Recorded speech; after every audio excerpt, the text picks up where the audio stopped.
Good evening, Excellency, ladies and gentlemen. Welcome once again to Cambodia Global Dialogue of Southeast Asia TV. Tonight we have the pleasure to be discussing a theme that has a lot to do with the consumer, with the growth of our economy, a certain trend that this country is going through right now. Whether in terms of food, in terms of car, in terms of industry, construction. So we're going to be going a little bit here and there, but the central thematic of the discussion is more how this economy has come a long way from just being a subsistence economy. People are struggling to survive into an economy where we see the rising of middle class. We see a more demand for quality, for consumer protection from the middle class, the rising middle class, which is what's happening now in our economy.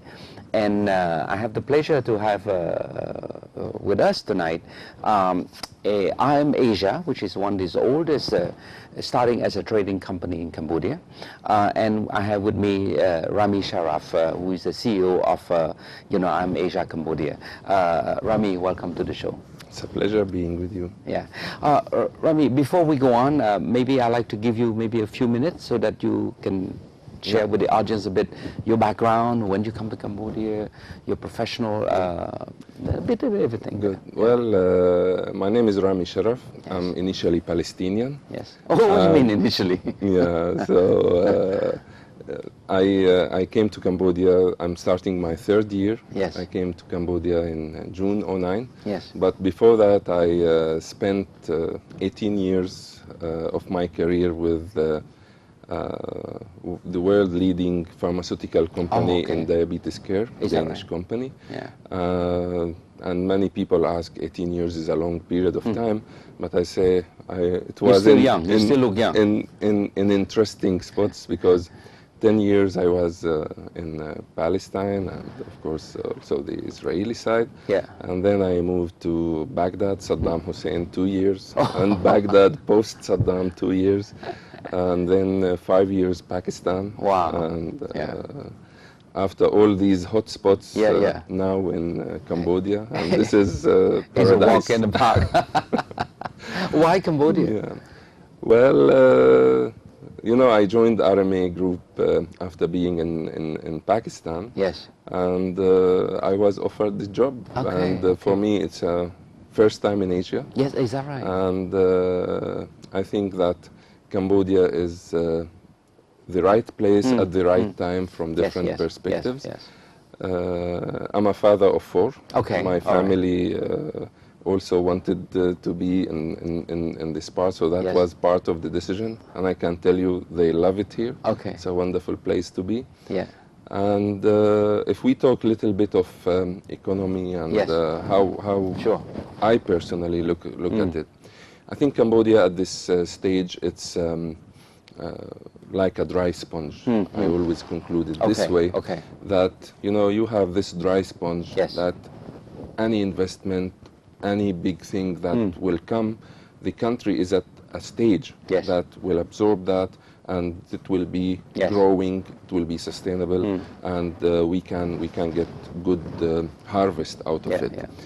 And this was actually one of the reasons when I was offered this job that really thrilled me, that it's great to be in an economy which is growing, while in some other economies this sponge is already overloaded. So for this sponge to get one drop from the tap, you need to drain out another drop. So Cambodia didn't reach that stage yet. So it's a great timing. Plus, I always say it loudly in whatever forum I'm in. I think it's a combination of different things. Cambodia is one of the countries that has zero discrimination between local investment and foreign investment. Investors are received with open arms and hearts. At the same time, I think it depends on the investor or investors. The amount you seed and you take care of the seeding that you are doing in this country, the better and more sustainable the harvest will be and the fruits will be. The other attraction, why Cambodia? Actually, RMA is a very diverse group of companies, and in Cambodia we have a long list of in fact, you know, speaking of RMA Cambodia long list, I remember in the when I was in the Ministry of Commerce, I was invited by Kevin, you know, to Kevin Whitcraft, exactly, to come and inaugurate his first Ford dealer, you know, showroom. So that was, I think that was in early 2000, if I recall well. So I think from then on, with almost more than 10 years now, I mean, you must come a long way. So Ford is still hot, right? Yeah. Well, you inaugurated the very first showroom, but I can share with you that as of today we have 2 showrooms in Phnom Penh. We are the only automotive authorized dealer who invested in Siem Reap. Is that right? So we have an authorized, what we call 3S, sales, service and spare parts in Siem Reap, up and running. And soon we will have the 4th one, which will be on main Monivong beside the Vietnamese embassy, and will be another top-of-the-art showroom and service center. So you're expanding? We are expanding, and RMA is here to stay and grow and to contribute in the economy of Cambodia for sure. I see. But I understand you also have a, you know, also assembly operation also in Sihanoukville? Yeah, we have ambulances assembling operation in Sihanoukville, and we are proud to say that out of this plant in Cambodia, 1,000 army ambulances or military ambulances were exported out of Cambodia to Iraq and Afghanistan. I can't believe this. And whenever we see that there is some terror attack or casualties here and there, the ambulances that you will see in any CNN more report likely is were the high-quality Cambodia assembled ambulances saving lives at war zones. So this is something to be proud of. And wow. Well, look, I mean, I before we go on to other area that RMA Asia is involved, I'm sort of trying to link a bit the notion that you proudly mentioned, you know, Ford. Authorized dealer. I understand that you're also part of the newly founded Cambodia Automotive Federation, right? It is newly founded, and it must be something quite exciting. It is. Well, you know, we as RMA and some colleagues in the authorized dealerships of automotive in Cambodia, we took the initiative of founding one body for the first time in the kingdom, where the authorized dealers of world-leading brands come together, forming this body, talking in one voice, and approaching this industry, which is unfortunately one of the least regulated ones. Despite the fact that we see the number of these cars just growing and growing on the roads of the kingdom, and there are some issues that need to be tackled and safety, to be mentioned. Exactly. Now, one of the biggest challenges that we have is we have as authorized dealers. The number one is the size of investment. Now, to have one showroom with service center up and running, we talk about $500,000 to $1 million investment. Wow. And at the end, we are competing with, some others who are getting the same brand without almost any investment. Exactly. It's unfair competition. So for us, we want to emphasize on a number of things. All right. And the first one is the safety. Now, the customer should know that in the price that he's paying, he is eligible to get the full warranty the full service, the full checkup before getting this car and driving it on the road. And this warranty is of 3 years. So anything that can happen to this car during these 3 years related to some defect, and we know that it happened, the authorized dealer is responsible to make sure that this one is in place. I'm very happy that you're part of this newly found association, because it's only through corporate social responsibility initiative that company can help propel the standard of a certain industry. And Cambodia, look, I mean, we come a long way, but you got to start somewhere. You got to start somewhere, and the timing is good in the sense that the economy is growing. Consumer would want to have more and more protection, and if some initiatives are formed, this for the better. And this is where I'm sort of linking a bit about your organization, your company being involved into something which every Cambodian will know is the food franchise, pizza company, right?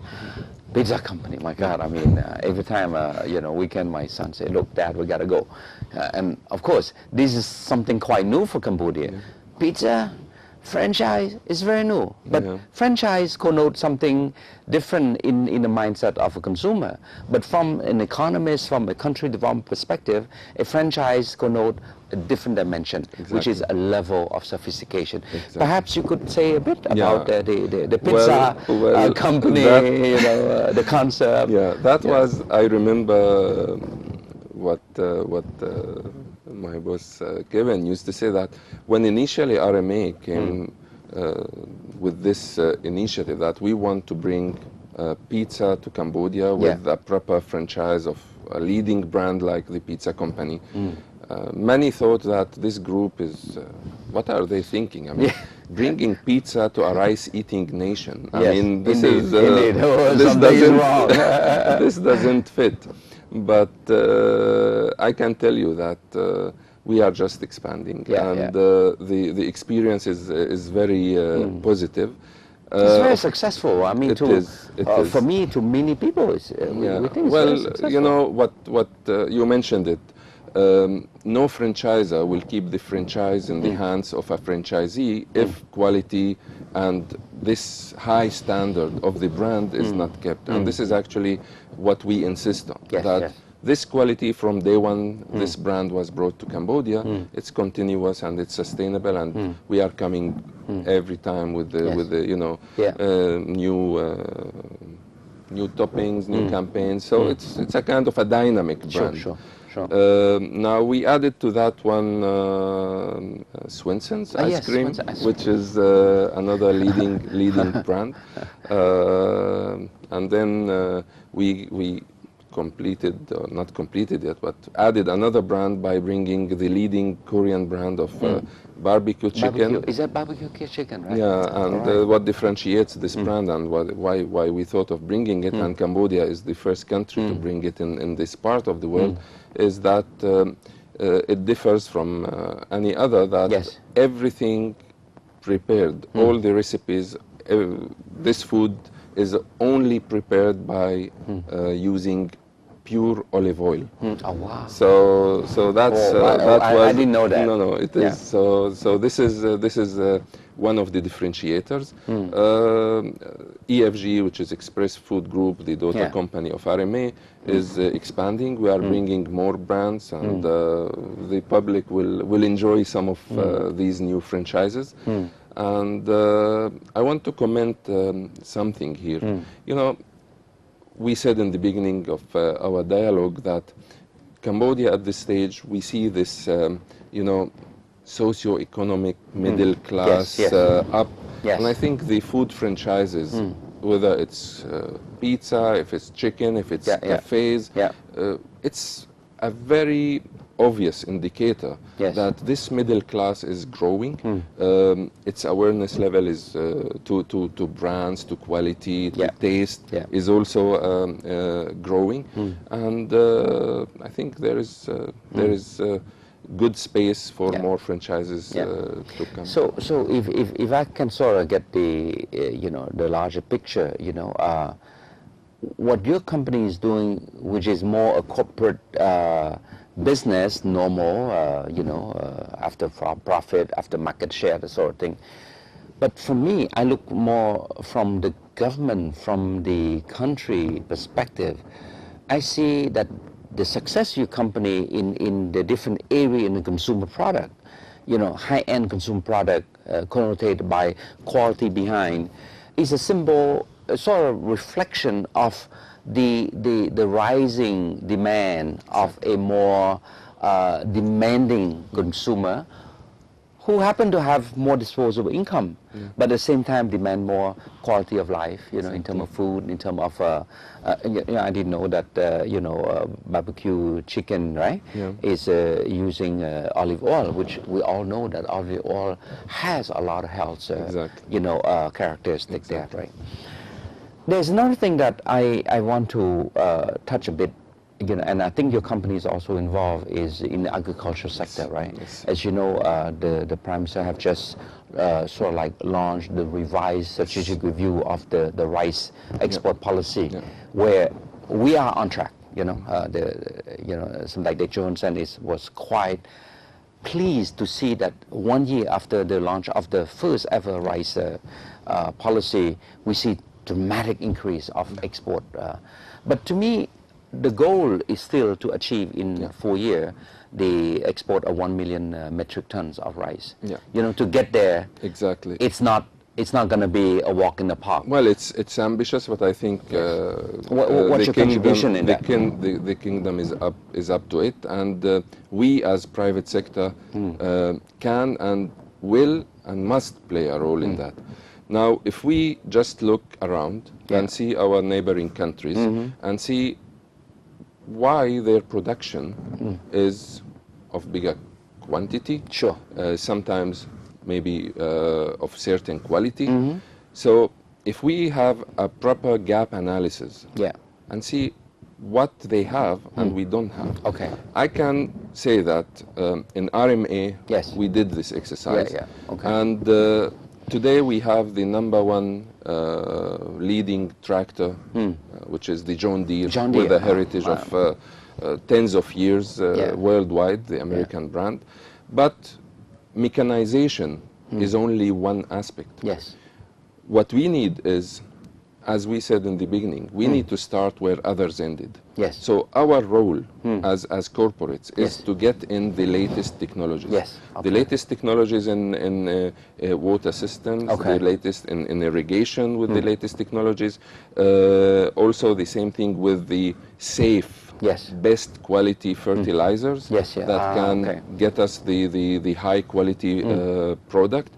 Plus, we need to bridge the gap of milling, because it's unfair when our Cambodian best quality rice is taken as paddy and milled somewhere else, and then brought to us packed as a Vietnamese or a Thai rice. So all these gaps need to be bridged, and we in RMA, we are trying to play a role. As I said, we have the mechanization.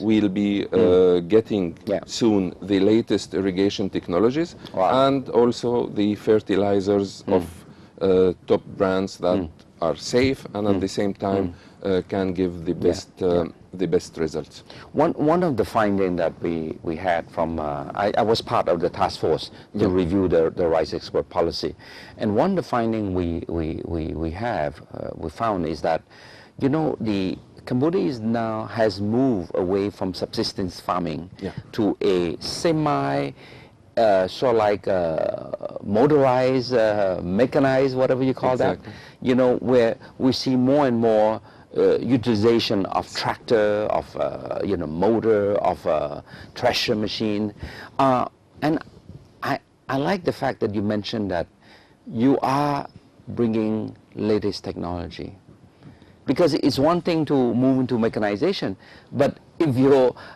mechanical stuff date back from the Napoleon days, you'll always be behind. Exactly, you're really behind, and if you can bring technology, and I'm pretty sure that the rice miller, those who are in the agriculture sector now, have access to finance, they would want to skip the learning curve. To me, it's about skipping the learning curve. Exactly. You know, why have to learn the process, reinvent the wheel, if you have the latest one and you can acquire it, and technology, capacity building is there? Why not? Exactly. And you know, the other thing, if we talk agriculture, yes. I mean, rice is, as Mr. Prime Minister calls it, and we all believe in what he says. This is the white gold we have. Yes. But also in Cambodia, I mean, there are certain crops that are now on the map. I mean, they are growing in a very positive trend. I mean, rubber is one. Huh? Rubber is one. Some leading brands are coming, and they don't want to go through contractors. They are coming and they say, if I am a brand, and I will not mention brands, if I am a brand, I want to have my own farm. Exactly. And I want to plan it and to have my quality, to run it, to do the plantation, the irrigation, the technology. And I want this product to be stamped that this is a Cambodian rubber. The other product is cassava. Yeah, cassava. Big time. Big time. Very good prices. Yeah. Sugar cane. Yes. I mean, all these products. If all these three aspects we just mentioned are in place, I mean, why should a piece of land in Thailand give 2 harvests or 3 harvests a year, while in Cambodia, as of today, we get 1? Yeah, exactly. So this is what we mean by right utilization and bridging the gaps. And this is where I see the potential that has not been tapped yet. Exactly. That we're still at 1 crop a year, whether for cassava or whatever. But then with the right technology, with the right farming method, with the right mechanical input, you know, and fertilizer is also a big issue. You know, I like the idea that you mentioned about latest technology in water irrigation, for example, because this could make difference between 1 crop to 3 crops. Exactly. Right. Exactly. So anything on construction? Well, you know, one of the brands we represent is a leading UK brand, which is JCB, where we have full range of excavators, backhoes, rollers, all these. And but they're different than John Deere? John Deere is more agriculture, John Deere is right? more agri. This is more heavy equipment, you know, for construction, roads.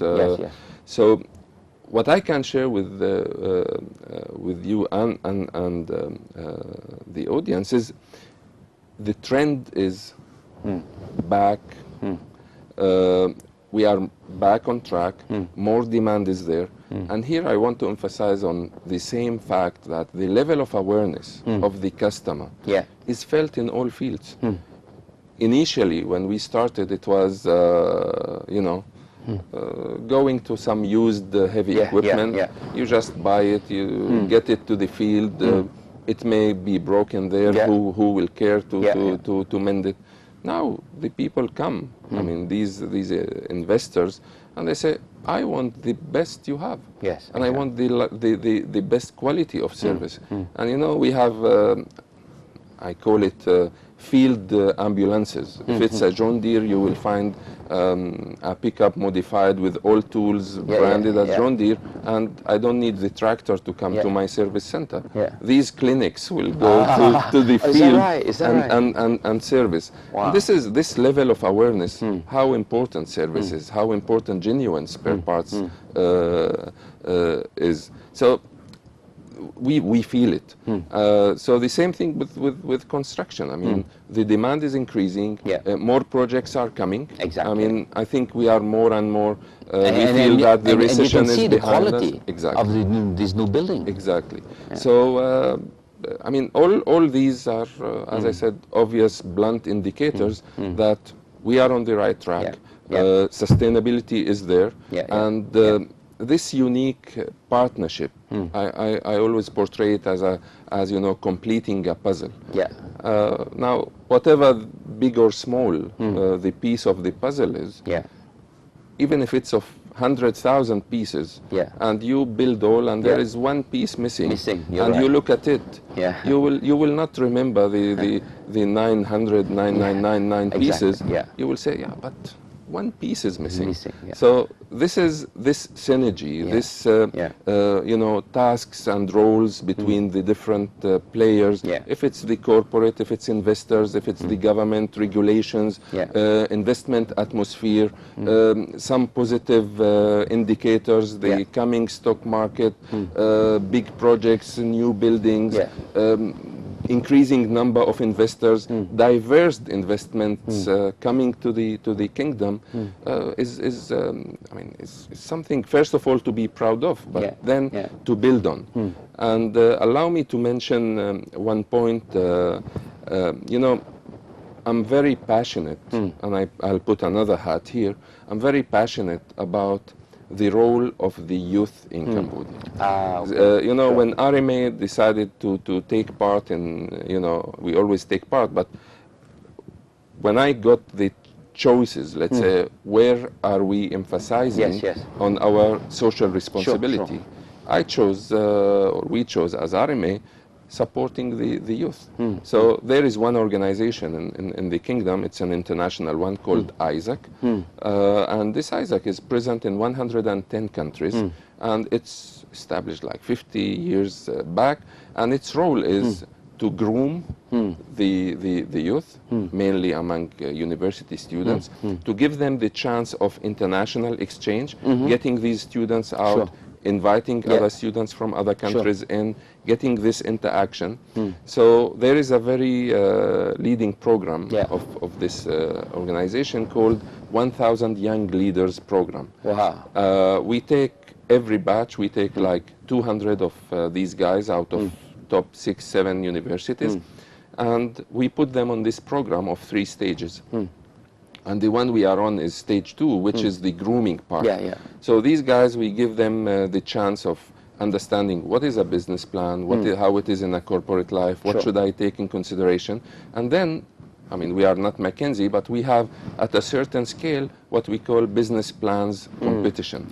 So I can tell you the level of passion, the level of excitement, these shining eyes of these youngsters is a wonderful, inspiring factor. And this is where any investor will see the future of the kingdom. Now, once these guys are, let's say, when they finish this part, then immediately we give them the chance to be on internships in different divisions of RMA Group, and we give them what it is in real life. So at university you get the theoretical part, the theoretical science. Here you go. This is how it will be. They will also have a career. Exactly. And we have a long list of these shining stars that you know, are doing a wonderful job. So besides all the businesses we have, this is the part where we believe that's very good. I think this form of corporate social responsibility is well appreciated, I must say. Anyway, Rami, we're coming to the end of the program. Unfortunately, 30 minutes is not a long time, you know. But I just want to give you one last word. What do you want the audience to remember from our dialogue? I want them to remember that Cambodia is the right place to be in, to invest in, and we will achieve all these targets. And one thing to remember, it is a one complete puzzle. Every one of us, whatever his task is one piece of this bigger puzzle. So we all play a role, let's all play it proudly, and I will end by saying, long live Cambodia, Okon Charan. Thank you. Rami, thank you so much for coming and share with us as a observer, a distant observer of the progress of Asia.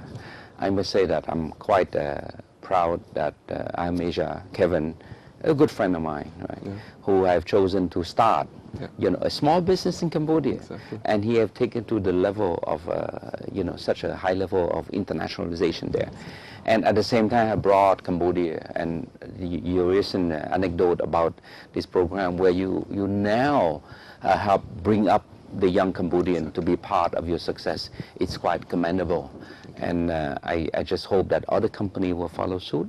But on that note, I want to say thank you. Thank you for being part of Cambodia development. Yes. It's my pleasure. Yes, thanks. Thank you so much. So, Excellency, ladies and gentlemen, we are coming to the end of the program. But one of the exciting things that I got from this short interaction with Rami is that too many people, many companies, they may see Cambodia as a least developed country. They see Cambodia as a war-torn, a post-crisis. They say, well, market is not there, it's a small market, they don't have enough income, so they choose not to invest. But then RMA happened to be one company who come in the early days when there was not much. They have faith in this country, they have faith in the administration, they have faith in government, they have worked with the government. They have worked with me quite a bit when I was with the Ministry of Commerce. And I'm just excited to see that they have come a long way. And all along, they have brought Cambodia on putting in the regional map, in the world map, as a country that has performed, have tremendous potential. And more than anything, they are now investing in the future of our youth by bringing them along into the corporate ladder, you know, in their corporate training, in their corporate mentoring program. And this is something that we as a Cambodian, we should take pride, that, you know, it's only through learning, it's only through mentoring process, it's only by being associated with successful company, best practice, you know-how, that we can progress. And I think this is probably the message I would remember from this short dialogue. The experience that I had with RMA and their contribution to the development of this country. So thanks for watching, and I'll see you next week. Good night.